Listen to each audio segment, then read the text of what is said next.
I'm going to show you this in a different angle. Well, if I'm here and I'm fighting you and for whatever reason you're just not coming in on me, I'm going to try to lure you in. I'm going to try to get you in. I'm not going to do this and stand there, come on, come on. No, that's not what I want to do because I'm showing my cockiness. I'm going to show you that I'm afraid. And I'm going to step back. I'm going to step back. I'm going to step, and you're going to get confident because, whoa, this guy's scared of me. You're going to move in. You're going to get overconfident. And then that's when you're going to try to attack me. And then for a split second, you're going to think I'm afraid of you because I'm going to turn. That's where I stop, I drop, and you think I'm afraid of you because I'm cowering, and then I pop. So I stop, drop, pop. So I move back. Let's try that again. Step back, step back, step back, pop, pop, boom. And I don't have to drop my hand to get you.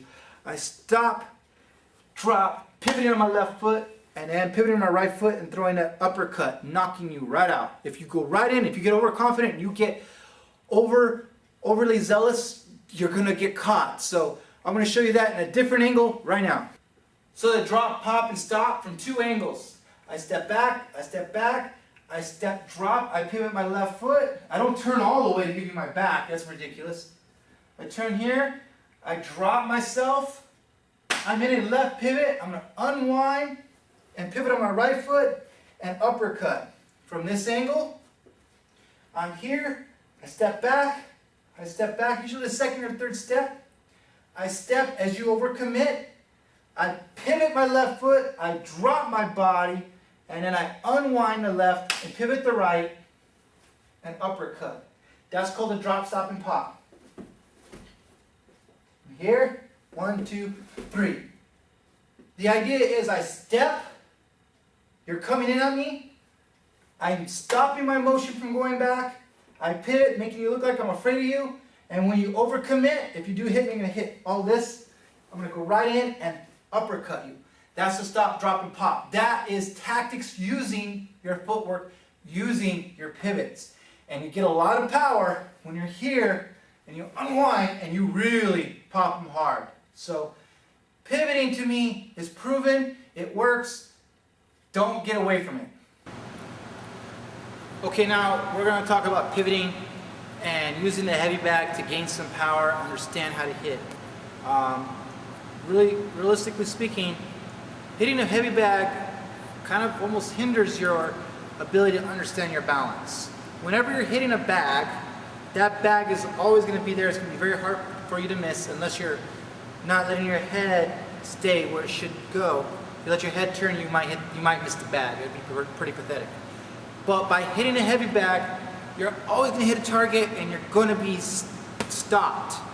So when you hit a heavy bag, it's not teaching you balance. It's teaching you how to hit hard, it's not teaching you balance. That's where shadow boxing comes in.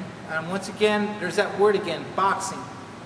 Just because it has the term boxing, just because it has that terminology, doesn't mean you shouldn't do it.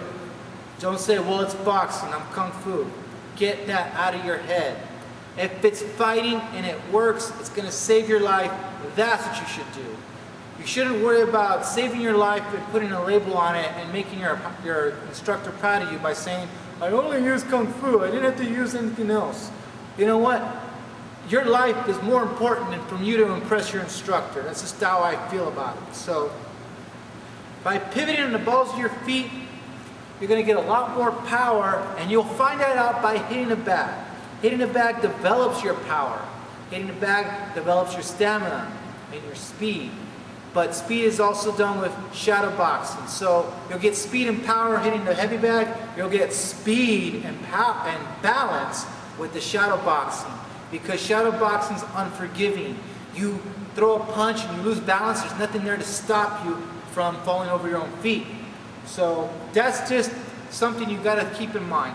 Now let's talk about hitting this heavy bag and hitting with power.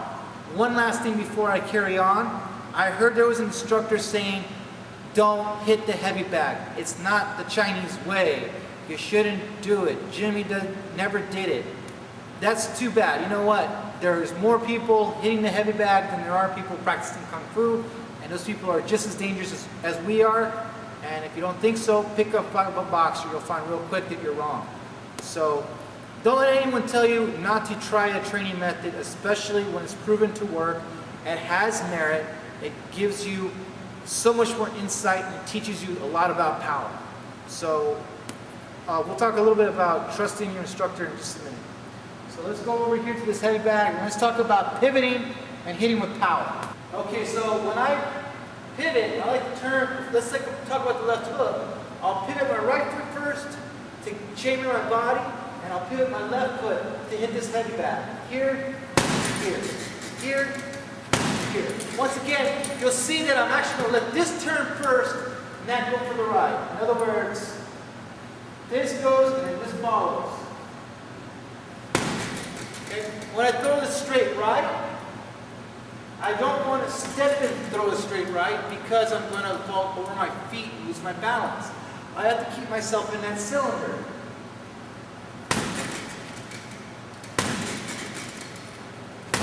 Okay? Now, if I have a combination of punches, because you're not going to knock the guy out with just one punch. Hopefully you will, it happens, but you have to have a game plan to hit him more than once. People are tough. Trust me. You hit them more than 1 or 2 or 3 times, they keep coming at you. You have to have a combination. So maybe a cross, a hook. You're going to get a lot more power because you're going here and you're bringing it back. It's like a whip when you throw these punches in combinations. Again, I made a mistake there by dropping my hand. Once again, we're not perfect. Boom, from here, boom. 1, 2, that's what I'm looking for. So, I want you to realize that throwing punches with power does come with your pivots. Let's try a punch without pivoting using the big muscles of my body. I'm really fighting not to pivot. It's hard for me, but I'm really giving it the benefit of the doubt. I'm trying to understand how to use my legs and just turn my body and punch. I can hit with a certain amount of power. I could probably hurt somebody with that, but not as much as when I turn my entire body and fold myself in half. I'm really going to hurt that person. And not only that, I have a lot more mobility to hit him again with the hook. And across again, or a hook. Also, pivoting allows me mobility.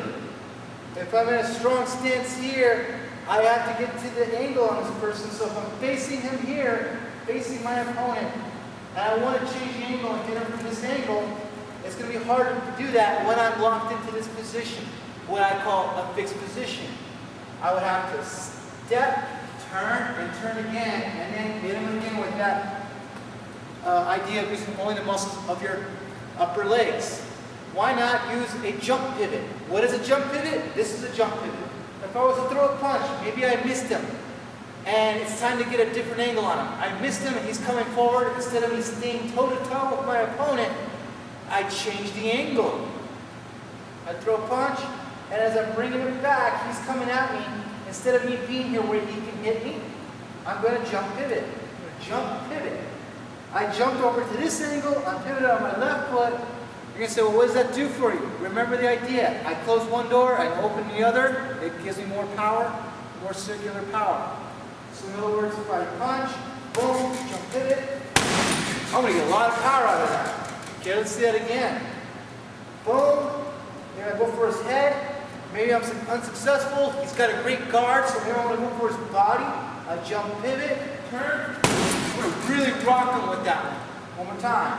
Boom, boom, boom. That's a jump pivot. And once again, because I jump pivot, I can pivot again and really wreck this guy. So, boom, boom, boom, boom. I don't know, maybe overhand to his head now. I killed his body a little bit. Now the head must fall. So, boom,